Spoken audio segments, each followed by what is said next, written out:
Vou começar pela carta de Brasília, porque essa sequência aqui no computador acho que fica mais fácil. Essa carta de Brasília foi escrita, na verdade, em Paris, né, em setembro de 2012, e ela foi escrita após o Encontro Nacional de Brasília, em julho de 2012 também. Então, uma primeira colocação assim é que a gente deve caminhar na obediência e fidelidade ao Senhor, porque é dessa forma que a gente vai conseguir chegar à liberdade que a gente tanto quer, e sendo fiel a Deus é que nós vamos entender esse amor de Deus para conosco, né? E aquilo que a Flor já falou, que já foi colocado aqui: se alguém tem sede, venha a mim, e aquele que acredita em mim, beba. Então foi Jesus que falou isso na festa dos tabernáculos. Quase já no final da festa, ele falou isso para o povo. Só que, olha como é o nosso Deus, o Cristo em que a gente acredita, né? Esse nosso Cristo, a fala dele, ele faz referência a isso quando ele fala, já estava nas Escrituras, lá em Zacarias e Isaías, não é? Já faz menção a isso: do seu interior mandará rios de água viva. De Cristo emana água viva. Então é nesse Cristo que a gente acredita, né? Um Deus poderoso que estava lá previsto, lá já no Velho Testamento, né? E, quer dizer, se nós tivermos sede de paz e de felicidade, de liberdade, é Jesus que nós devemos buscar. E a orientação geral da carta, né, é usar o Evangelho. E o que seria esse usar o Evangelho? Os casais, né, usar teu coração pleno do amor de Cristo. E o que seria isso? Voltar sempre à fonte, que é Cristo. Voltar sempre à palavra de vida, a palavra de Deus, né? O que a gente é sem ler a palavra, sem meditar sobre a palavra. É aí que nós vamos, quando Jesus fala: vinde a mim, eu de mim, do meu seio, jorrarão águas, né? Água viva vai jorrar do seio de Jesus, né? Do peito de Jesus. Se a gente lê a palavra, se a gente busca o nosso Cristo na comunhão, na Eucaristia, nós estamos alimentados espiritualmente. É dessa força que a gente precisa, né? E voltar sempre à carta fundadora e à segunda inspiração do Padre Rafael, porque lá estão previstos o carisma, a mística e a pedagogia do movimento. Então, quando a gente caminha perdido, o que é mesmo esse movimento do qual a gente participa?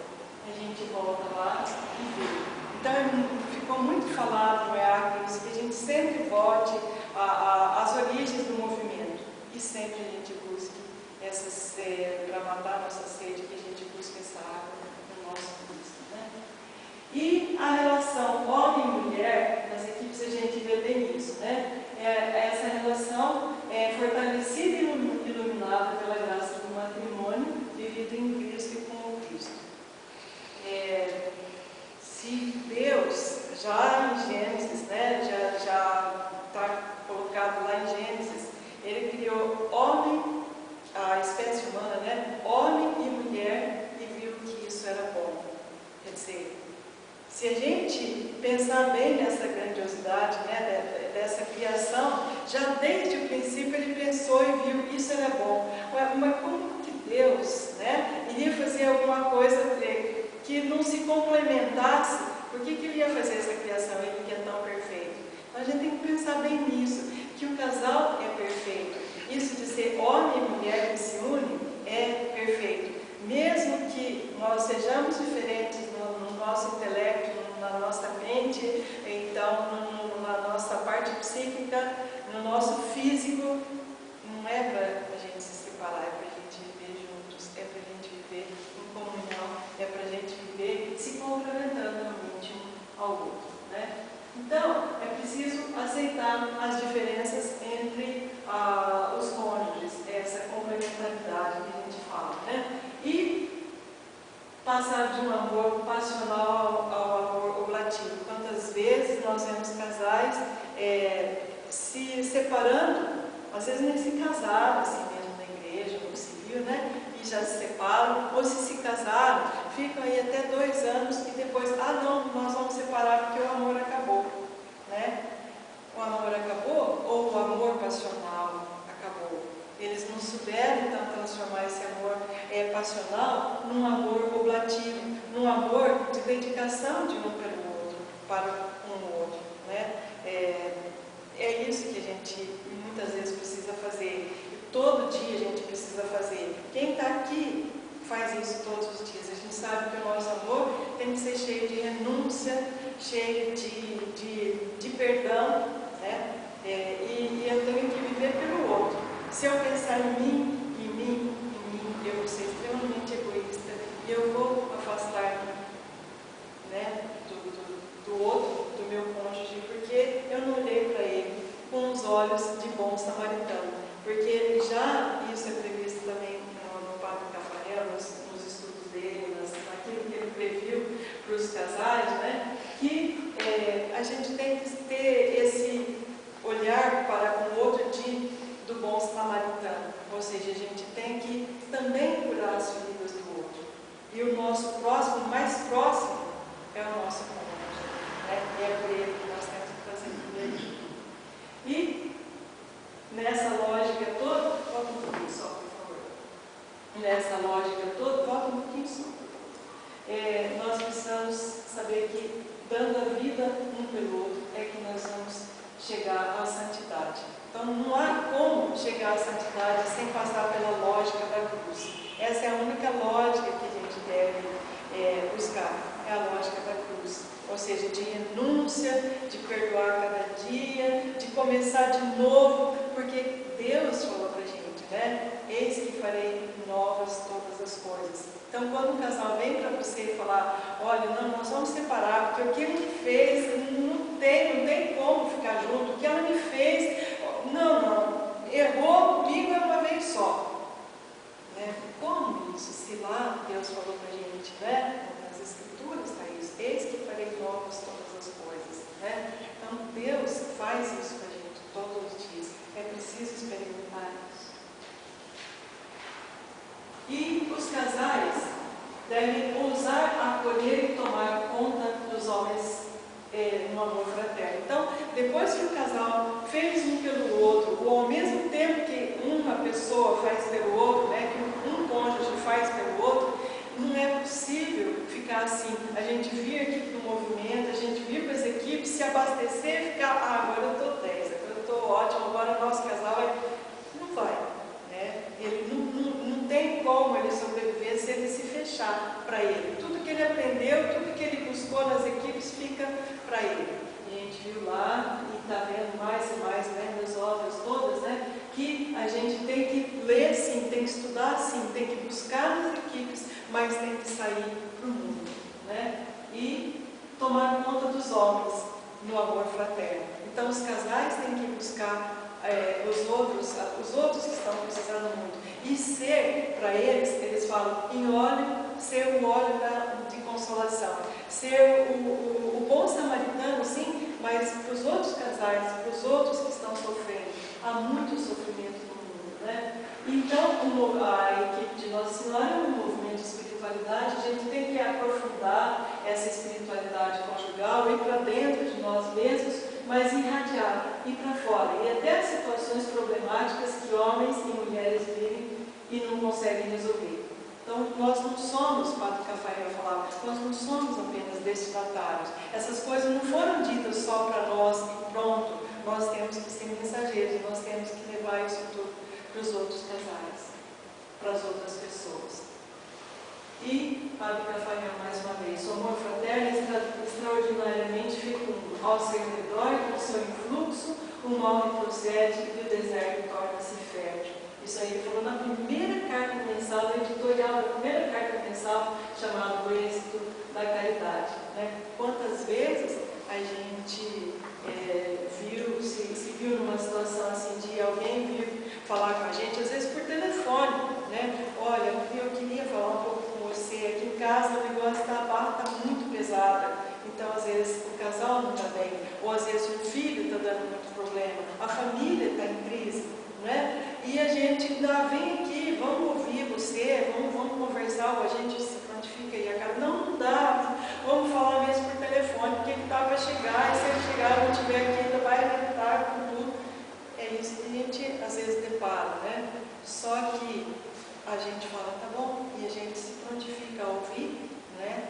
Ouve a outra pessoa, às vezes é o casal, às vezes é uma pessoa só do casal que vem falar com a gente, e essa pessoa desliga o telefone, mas antes a gente fala assim, vamos fazer uma oração, né? Pelo telefone, ou indo à casa da pessoa, vamos fazer uma oração, se a conversa é ali ao vivo, né?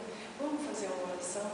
Então, humildemente, a gente só ouviu e rezou junto com a outra pessoa. E no outro dia a pessoa retorna, né, e fala, olha, aquilo que você me falou, muito obrigada, Deus me pague, aquilo lá era a palavra que eu precisava ouvir, olha, eu não sei o que aconteceu, mas depois daquela conversa, as coisas melhoraram aqui em casa, parece que a poeira assentou, mas então nós fizemos milagres, nós fomos capazes de, ou será que Deus é que usou de nós como um cano velho, um cano às vezes enferrujado, mas Ele quis usar de nós para passar com água viva e chegar a esse outro casal, essa outra família, esse cônjuge que estava lá desesperado, né?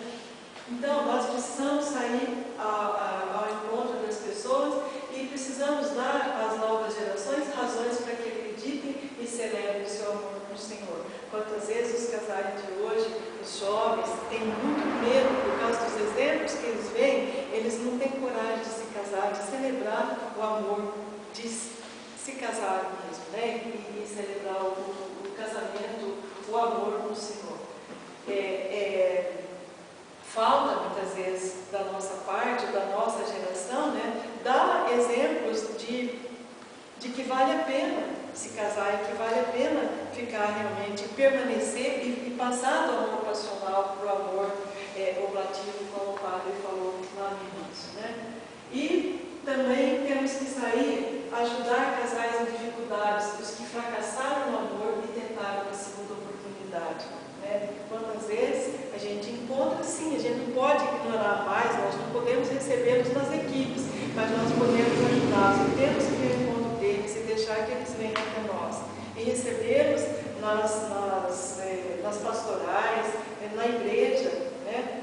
Esses casais estão extremamente sofridos, eles não tiveram muitas vezes apoio da família, eles não tiveram apoio dos filhos, mas o primeiro casamento fracassou. O que fazer? Pôr no lixo o ser humano que fracassou? Ou será que a gente tem que acolher e fazer alguma coisa realmente por eles, né? Então, e ainda, além disso, tratar do envelhecimento das pessoas e dos casais, mesmo nas equipes, né? Os casais vão envelhecendo, vão ficando viúvos, né? As pessoas vão ficando viúvas, e é preciso cuidar dessas pessoas, é preciso ir até os movimentos, é preciso ir também aí fora do mundão e ver que as pessoas envelhecem e passar uma mensagem que é uma fase da vida, mas está dentro do plano de Deus e que a gente precisa, que a gente tem que estar junto, que eles têm muita experiência para passar para a gente, que nós acolhemos porque eles são bons, estão nos planos de Deus e nos nossos planos também. E os casais precisam ousar partir para o mundo, sentindo as urgências das pastorais da igreja, né? Então, a missão dos casais equipistas é passar sinais de esperança, de fé, viver a santidade. Como viver a santidade se a gente não faz direito os pontos concretos de esforço, se a gente não faz a regra de vida, se a gente não lê a Bíblia diariamente, onde buscar força para ir ajudar o outro que vem ao nosso encontro? E o mundo está muito sofrido. O mundo está cheio de pessoas em crise existencial. Os casais, as famílias estão em crise e as pessoas precisam de exemplos, precisam de parâmetros, de modelos, e nós temos que ser essas pessoas, além de apoio, modelo e assim, andar na linha para que eles possam entender que desse jeito, buscando Jesus, que a gente pode, buscando as coisas de Deus, que a gente pode seguir juntos e dizer mais ou menos, olha,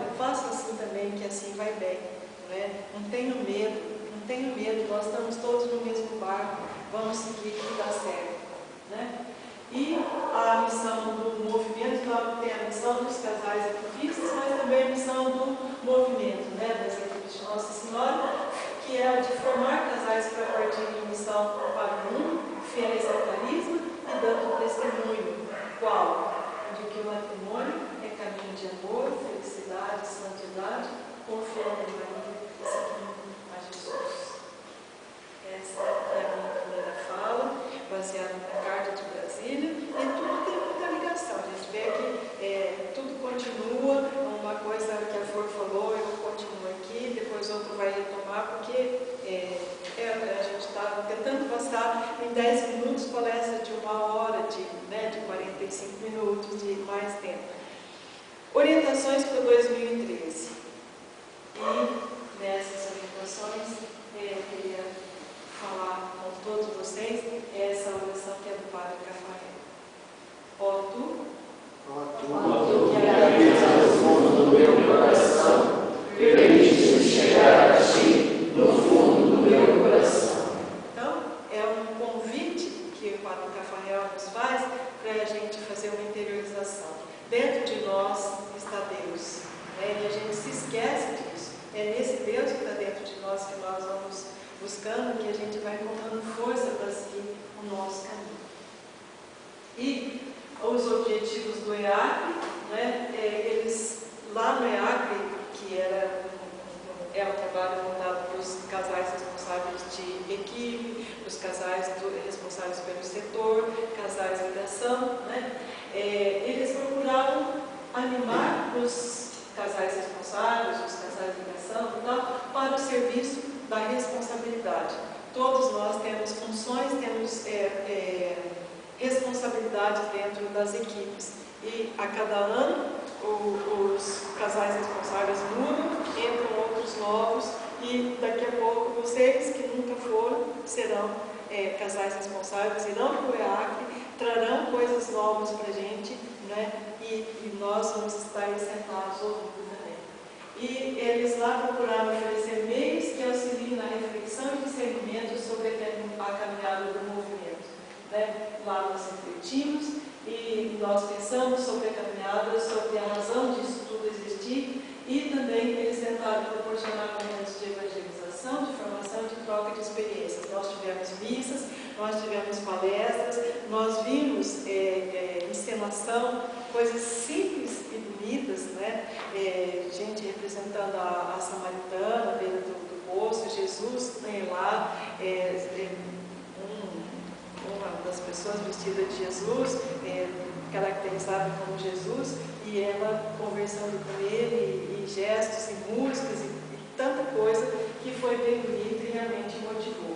E lá a gente pôde celebrar como num grande movimento, como se fosse era um movimento de região, né? Mas tem os de província, tem os de nível nacional, nível internacional, que a gente percebe que nesses movimentos, nessas horas, é que a gente realiza e celebra a unidade do movimento, né? Aqui, como falou o Ricardo, né? A gente não percebe a força do movimento. A gente precisa ir, quando vocês forem chamados para ir para o EACRE, o ano passado eu estava passando um momento muito difícil, eu deveria ir como casal ligação, mas eu não consegui, na última hora eu não tinha forças para ir.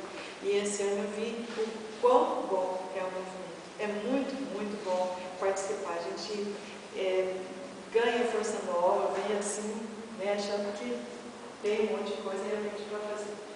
E falando dos grandes movimentos, as grandes etapas, né, o encontro internacional, em 2006 aconteceu em Lourdes o encontro internacional, né, um encontro internacional. E lá eles traçaram os planos para 2006 até 2012. De 2006 a 2012. E a prioridade de reflexão era essa: equipes de Nossa Senhora, comunidades vivas, de casais, reflexos do amor de Cristo. E depois, agora, então, nessa época, 6 livros foram estudados, né? Provavelmente aquele de 2007, 8, 9, 10, 11, 12, não sei se foi bem isso, na acho que não seja, mas talvez na nossa, acho que não foi bem esse aqui, né? Mas eram 6 livros que foram estudados. Seria muito bom se a gente entrasse lá no site, achasse esses livros, comprasse, fosse comprando e conhecendo o que aconteceu, para a gente entender, né, o movimento na etapa em que está hoje, por que chegou assim, aqui, dessa forma, né? Sempre seguindo o Padre Rafael. E o tema desse ano, do ano passado, né, houve um outro grande encontro internacional, foi o primeiro fora da Europa, né, e aconteceu no Brasil, foi em 2012, julho de 2012, e traçou as linhas de 2012 até 2018. Olha a importância de um movimento internacional assim, né? E o assunto, o tema, a prioridade de reflexão, ousar o Evangelho. E ousar o Evangelho é o que eles falaram lá, né? É ir além do programado. Ousar o Evangelho é acolher o inesperado. E é assim, ser criativo. Tanto quando vem uma pessoa, um casal conversar com a gente, o que a gente faz numa hora, né? O que a gente faz? Serve um café, dá um lenço para ele enxugar as lágrimas, toca um violão, toca uma música. O que a gente faz com um casal que vem, às vezes reclamando, falando coisas que não é, às vezes, da nossa competência resolver, e nós somos ali aqueles que estão para ouvir, né? Então é isso, ouvir. E se a gente não souber resolver, se a gente não souber dar uma palavra, então eu acho que sempre é bom dizer, vamos rezar juntos, né?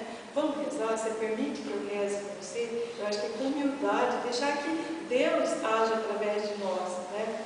Para a gente poder, assim, ajudar. Ousar o Evangelho é acolher o inesperado. Quantas vezes acontecem coisas que não estão mesmo previstas na nossa casa, na nossa família, na nossa equipe. Na nossa equipe, por exemplo, né, nós estamos com 5, estávamos com 5 casais, né? Se nós continuássemos assim, de repente, meu Deus, de 5 para virar 4, 3, eu não sei os planos de Deus para nós. Então nós rapidinho fomos e convidamos, porque sabíamos que eles estavam interessados, já são pessoas, um casal que já está na caminhada de Deus, já participou de outros movimentos e tudo, já teve indicação e nós já convidamos, mas não, eles tinham falado, vamos convidar para a nossa próxima reunião preparatória.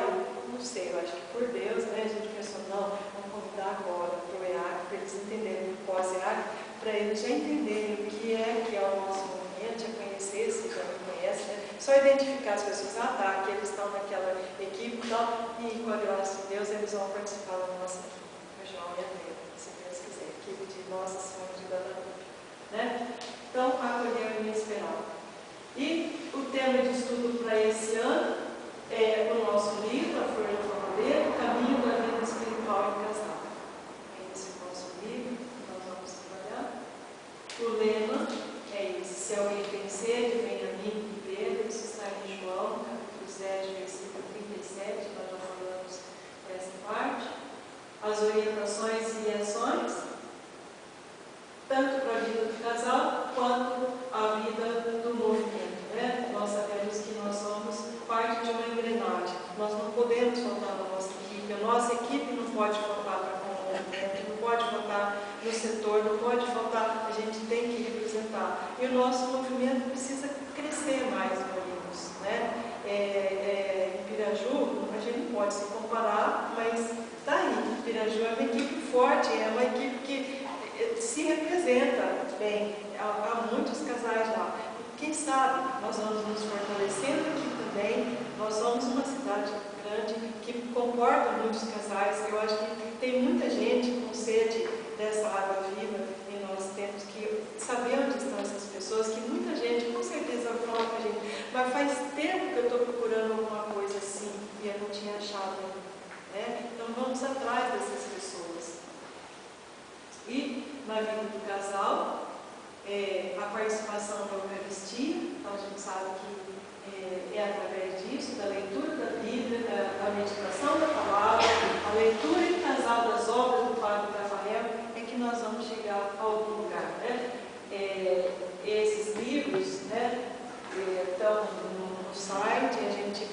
pedir, pode buscar esses livros, eles dão força para o casal e para a gente representar também a nossa equipe ou sair para as pastorais, embasados, tendo uma força para ir seguir a vontade.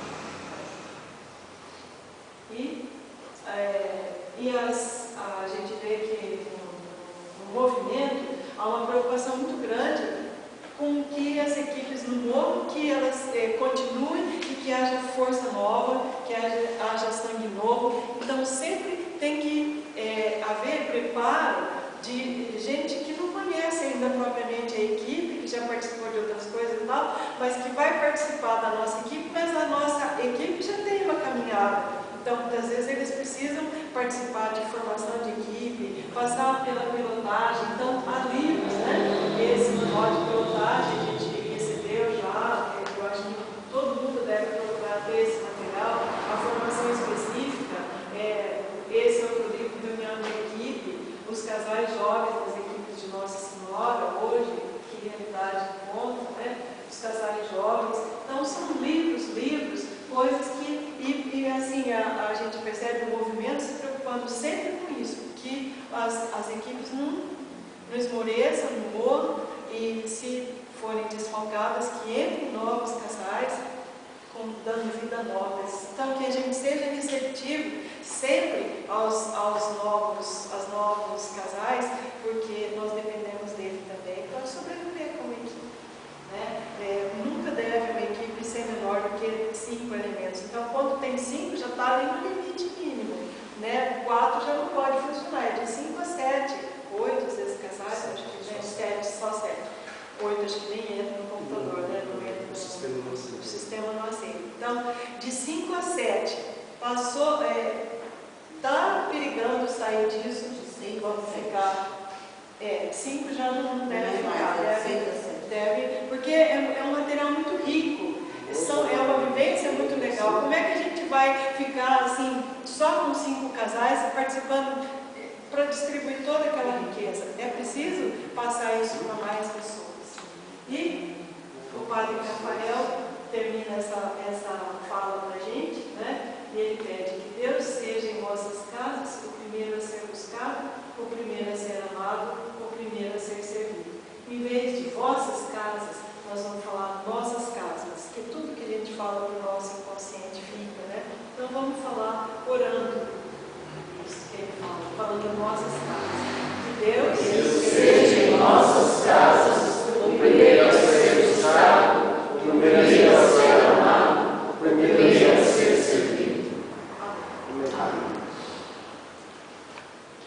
Eu pedi um minutinho para você dizer, por esse outro aqui, tá?